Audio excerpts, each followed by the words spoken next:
Des milliers de patients vont se retrouver sans médecin dans un village isérois. Pour quelle raison? Eh bien, le cabinet médical de Septem, près de Vienne, va fermer ses portes. Prends un café, je t'explique.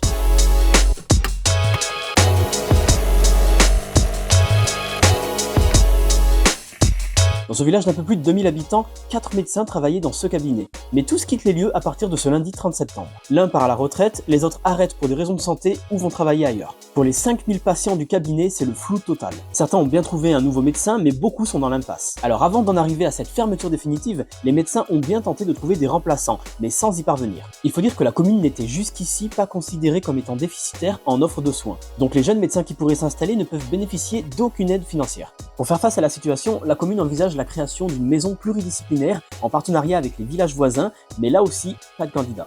En attendant, la pharmacie de Septem a mis en place une cabine de téléconsultation. C'est un espace où les patients peuvent consulter un médecin généraliste en visio et utiliser du matériel tel qu'un stéthoscope, un thermomètre ou encore un tensiomètre. Ce qu'il se passe à Septem n'est pas un cas isolé. De partout en France et encore plus à la campagne, on assiste à des situations similaires, c'est ce qu'on appelle les déserts médicaux. Mais rien qu'en Isère, le nombre de généralistes a chuté de 13% en 12 ans. Alors, que faut-il faire pour assurer un accès aux soins partout en France? Dis-le moi dans les commentaires.